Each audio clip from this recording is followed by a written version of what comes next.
I got this GROZA, yeah, that's what you heard. But I'm kinda feeling like this thing's a turd, pushing my patience right up to the brink. Ooh girl, that thing got that stink, stinky stink. Pull the trigger, got that mush, reset the trigger, give it a push. Out here mooshing and pushing my patience right up to the brink. Stinky stink, are you so stanky? Wish this thing wasn't so janky. I like my face just where it is. I guess it's just a part of being in the biz.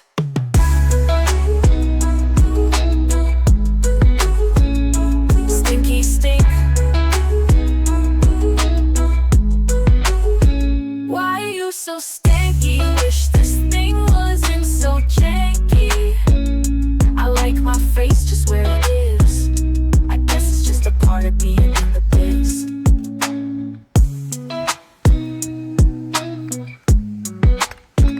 Someone got this GROZA, yeah, that's what you heard. Well, I'm kinda feeling like this thing's a turd, pushing my patience right up to the brink. Oh girl, that thing got that stink, stink, stink. Pull the trigger, got that mush, reset the trigger, give it a push. Out here pushing my patience right up to the brink. Stinky stink. Why you so stanky? Wish this thing wasn't so janky. I like my face just where it is. I guess it's just a part of being in the biz.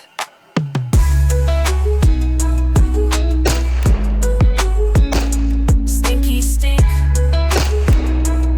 I guess it's just a part of being in the biz.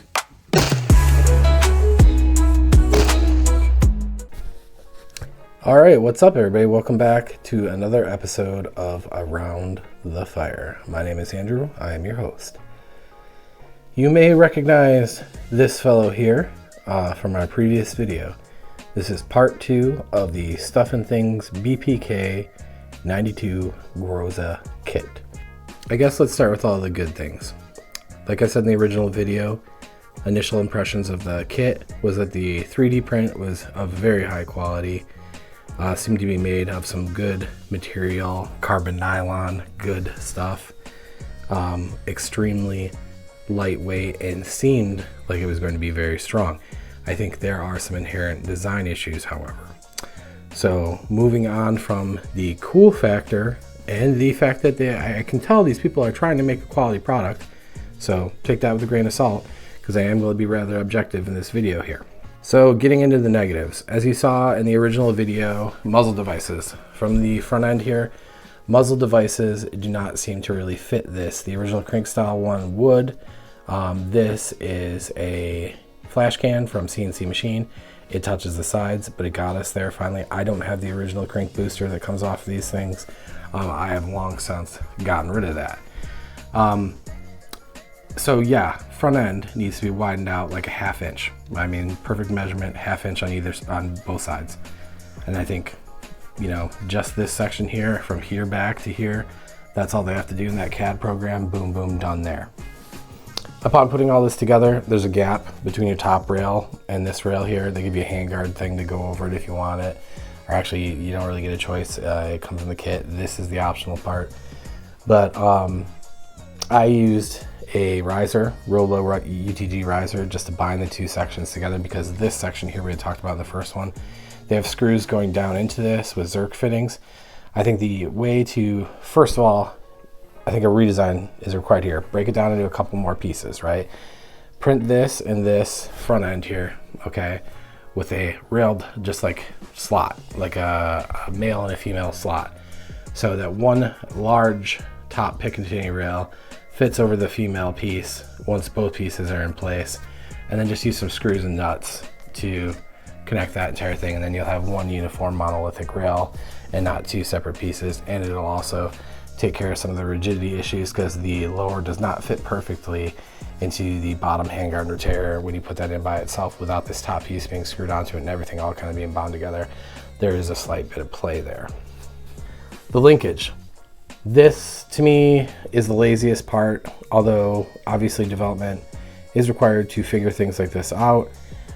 This is an AR-15 like trigger shoe with the flat booty base part of it that's connected to it, and then it has the cam pin, and the cam pin is sitting in a track that slides back and forth.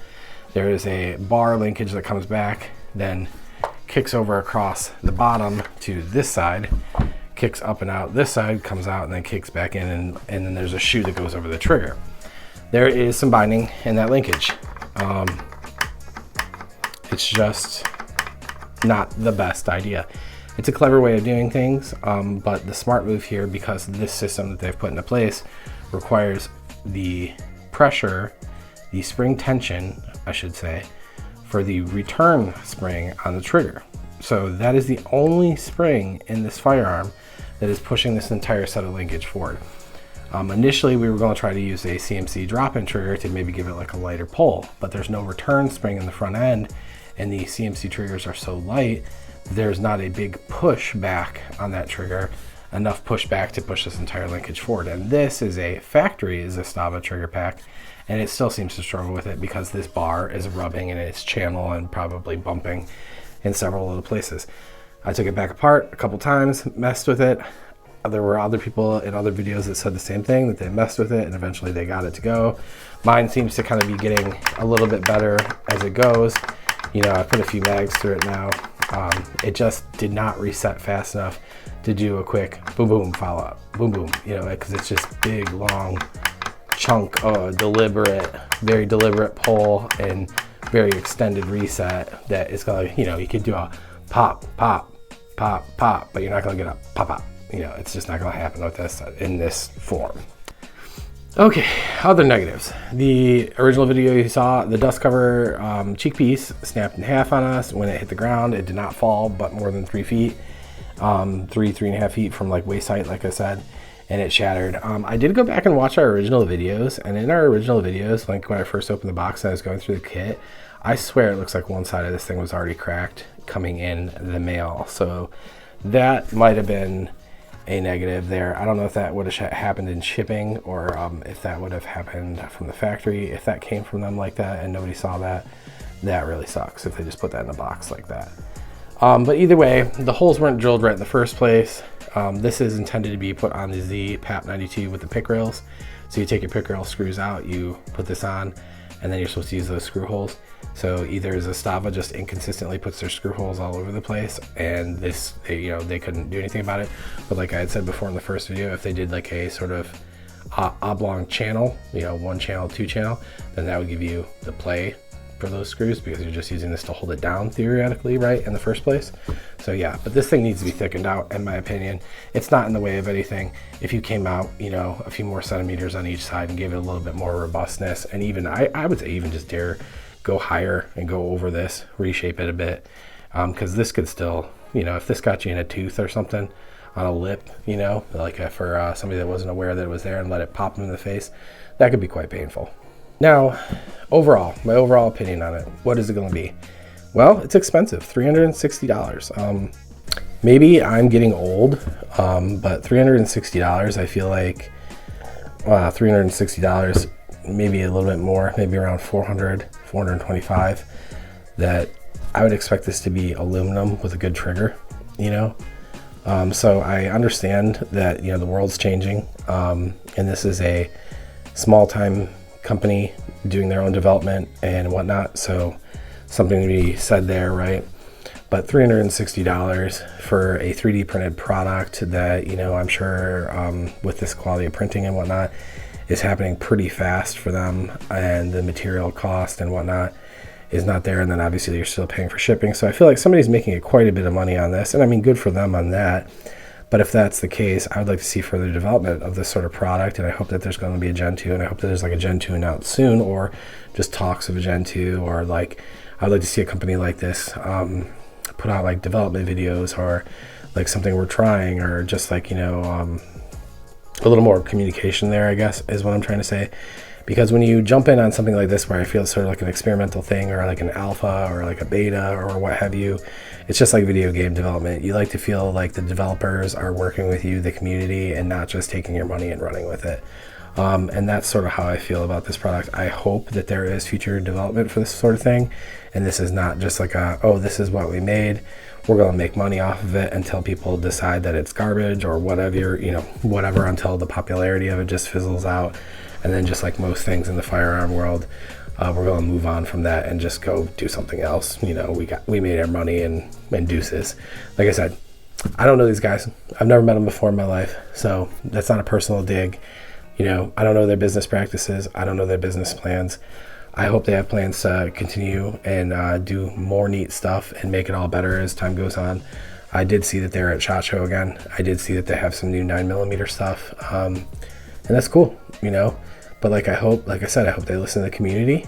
I hope this is a gateway to them becoming, you know, like a cool, funky version of like a Strike Industries or something, you know, making cool products that become very practical, commonplace, good use products. But like I said, for $360 right now, I feel like this one, like if you came into my store and asked me to get this for you or something like that, I would just say, oh yeah, hey man, I had one of those, they're not that good. You know, that's probably my honest opinion I'd give to you. Is it's cool, it's a cool talking piece, it's a neat thing, but it's just wait and see if a better one comes out down the road. That would be my personal advice to someone. Now, if you're like me and you're a tinkerer and you got another, you know, gun laying around or something like that, and you do want the conversation piece, and you do want to be a part of that development, and you do want to support a company that's pushing that sort of development, then yeah, go and buy one, because I do think that the trade-off here, and this is like, I'm trying to be fair, the trade-off here is that support needs to be given to these good companies that are doing this good work, trying to do cool new things, right? We can't just on every idea and say this thing sucks, because then there's never going to be any new ideas. It takes a lot of work and thought and working with other people and, you know, long hours and disappointment to just go lay your nuts on the table and try and do something like this for the public. So I do understand that. As I'm making this video, like I said, we've reshot this now 3 or 4 times, and I just, you know, wanted to go back and say that I think it's cool. I think it's very cool, but I don't want to be too critical without giving that balance. And that's just where I fall on it, is I think it's cool. I will probably leave this one this way for now, to have the conversation piece on the wall, to have something interesting. If somebody's like, oh man, can I try that? Yeah, sure. You know what I mean? And then we can kind of like talk about it. But I think everyone that touches this is probably going to have the same idea that this is like a prototype or something, that this could be better, you know, and I think they know that. And I just hope that that better thing comes. That's all. All right, guys, be good. Stay out of trouble. Till next time. So what's up, it's GROZA, yeah, that's what you heard. Oh, I'm kinda feeling